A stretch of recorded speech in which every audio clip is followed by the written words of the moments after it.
Bapak Ibu saudara-saudari yang dikasihi oleh Tuhan Yesus Kristus yang ada di rumah, selamat pagi semuanya. Selamat merayakan Hari Raya Pentakosta bagi kita semuanya. Atau yang biasa kita kenal juga dengan Hari Turunnya Roh Kudus. Dan bersamaan dengan Hari Raya Pentakosta ini juga kita mengadakan Rioyo Unduh-Unduh. Ya, tapi kali ini mungkin akan berbeda situasinya. Mau dalam bentuk apa? Monggo saja, nanti kita bisa rembuk secara bersama. Dan ternyata dalam perayaan hari ini kita juga memperingati dua hal yang penting, yaitu peringatan akan hukum Taurat dan perayaan syukur atas panen yang telah kita terima. Jadi dengan konteks perayaan itu wajar ketika konteks kisah para rasul juga berkumpul bersama-sama di daerah Yerusalem, karena memang mereka hadir, mereka datang untuk bersama-sama merayakan Pentakosta pada saat itu. Namun ketika mereka berkumpul, tiba-tiba terdengar suara angin yang sangat keras, dan tampaklah lidah-lidah seperti nyala api menghinggapi mereka.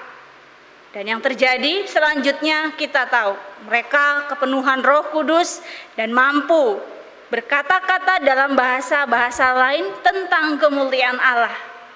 Dan para pendatang lain yang pada saat itu ada di tempat itu terkejut. Kok bisa ya?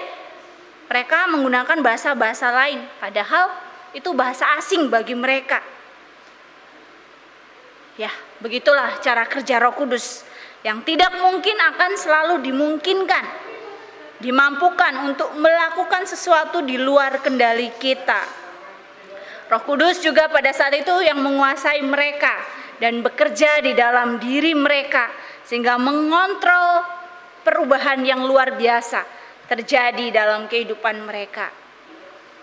Namun selanjutnya kita tahu ketika ada orang yang terpana atas kuasa-kuasa atau kerja Roh Kudus pada saat itu, ada juga yang mencela. Bisa kita lihat di ayat yang ke-13. Orang lain menyindir, mereka sedang mabuk oleh anggur yang manis. Ya, begitulah Bapak Ibu, saudara-saudari, adik-adik yang terkasih. Selalu ada yang suka dan selalu ada yang tidak suka dengan apapun yang selalu dikerjakan oleh kita. Istilah bahasa sekarang kita kenal dengan nama haters. Jadi jangan berkecil hati ketika segala upaya kita lakukan dengan tulus, ketika kita kerjakan apa saja dengan sukacita, masih ada aja yang tidak berkenan. Maka dalam tema hari ini, satu roh beragam karya, kita diundang untuk menghayati kembali kisah turunnya Roh Kudus yang hadir dan menuntun kita untuk terus berjuang, melakukan hal-hal yang baik, untuk terus memberi kekuatan kepada kita, melakukan kebenaran walau banyak orang yang mencela. Yang menjadi perenungan bersama dan pertanyaan bagi kita, maukah kita menerima Roh Kudus bekerja dalam kehidupan kita? Maukah kita dipimpin oleh Roh Allah untuk terus berjuang secara perlahan melakukan kebaikan-kebaikan? Apalagi di tengah-tengah kondisi saat ini, banyak yang mengharapkan pertolongan kita, banyak yang ingin sekali diberikan perhatian. Di tengah-tengah pandemi yang selalu setiap hari beritanya sangat mencekam, karena semakin bertambah dan bertambah. Tetapi apakah di tengah-tengah situasi yang saat ini sulit, kita juga memberi diri, memberi hati untuk memberi perhatian kepada mereka, orang-orang yang kita kasihi. Untuk itu kita bersyukur, ternyata masih ada yang punya hati untuk terus mau berbagi di tengah-tengah pandemi saat ini. Salah satu contoh Kisah ini mungkin juga menggerakkan kita bersama. Banyak orang yang selalu memberi walaupun dia sendiri berharap tidak seberapa yang diberi. Tetapi ini adalah karya Roh Kudus yang mendorong di tengah-tengah situasi sulit juga ingin berbagi.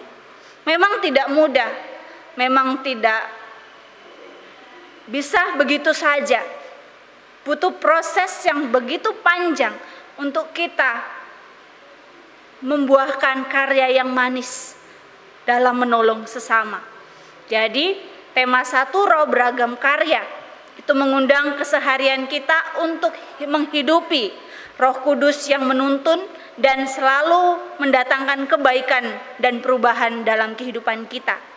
Jadi peristiwa Pentakosta saat ini mengajarkan kita hiduplah dalam roh yang memampukan kita untuk memberitakan tentang karya keselamatan Allah dalam kehidupan kita.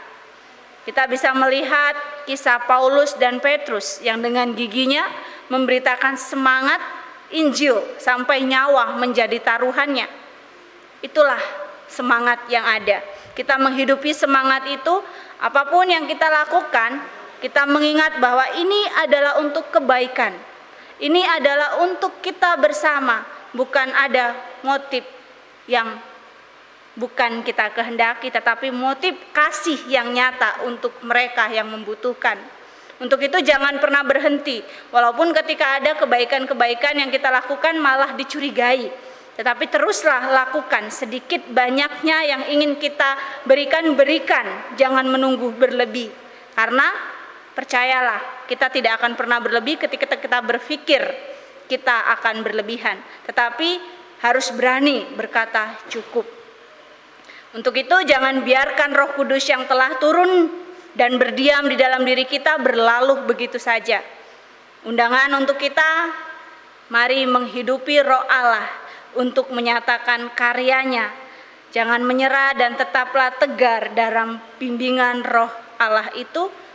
Jangan takut dicela untuk menyatakan hal-hal yang baik di luaran sana. Selamat berkarya, kita bersatu di dalam doa. Ya Roh Kudus yang memampukan dan membimbing kami untuk terus melakukan perbuatan-perbuatan baik. Kami percaya Engkau senantiasa hadir di dalam kehidupan kami. Untuk itu, jangan biarkan kami pergi menjauh, tetapi biarlah kami menghidupi Roh Kudus-Mu yang selalu menuntun kami untuk menjadi saksi-Mu di tengah-tengah kehidupan kami. Kami berdoa untuk setiap orang-orang yang rindu membutuhkan pertolongan nyata. Kiranya Tuhan hadir bersama mereka. Kami berdoa untuk mereka yang rindu akan pemulihan atas kondisi mereka. Tuhan yang jamah tubuh mereka. Kami berdoa untuk mereka yang rindu untuk bertegur sapa. Tuhan kuatkan mereka melalui media yang ada. Kami berdoa Tuhan untuk pemulihan negeri ini, dunia ini. Biarlah kami saling berbagi dan mampu beradaptasi. Bahkan kami mampu untuk mendukung satu sama lain untuk melewati pandemi ini. Di dalam nama anak-Mu Tuhan Yesus Kristus, kami berdoa dan mengucap syukur. Amin.